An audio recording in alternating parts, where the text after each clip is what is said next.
Bryant. I am a professor at Cambrian College. I teach in the environmental programs, and today I'm going to give you a quick demonstration on some instruments that we use in the air monitoring classes that we teach. So the first one is going to be the continuous gas monitor. So what these things do are look at the concentrations of specific chemicals in the air and then give us a reading on the instruments. So these are very high-tech, state-of-the-art. They do everything for us. And so this one right here is currently measuring NO and NO2. And this one here is measuring SO2. So those could be potential contaminants at high enough concentrations in the air, something that we would breathe.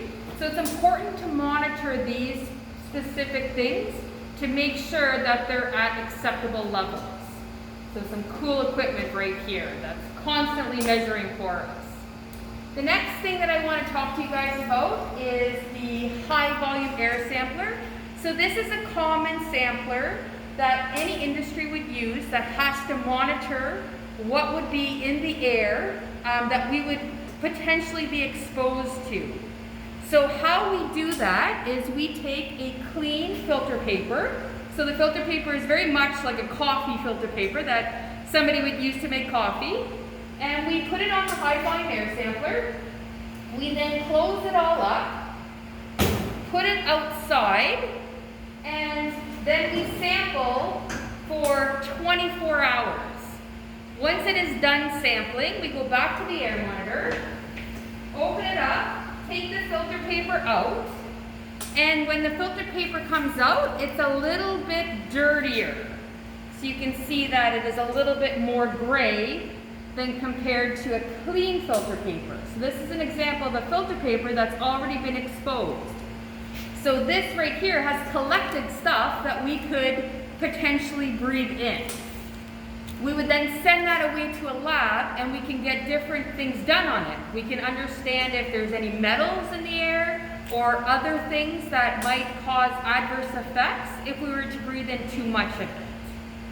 The next instrument is another another monitor. This instrument monitors very, very small dust, very, very small particulates that potentially could be in the air that, again, if we inhale too much of, could cause adverse effects.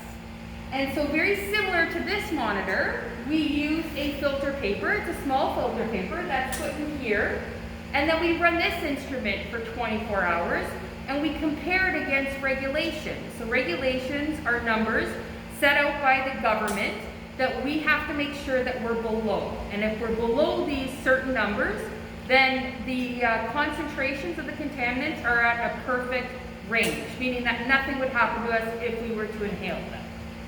So thank you very much for listening to my demonstration, and I hope to see you guys in the next couple of years at Cambrian College. Bye-bye.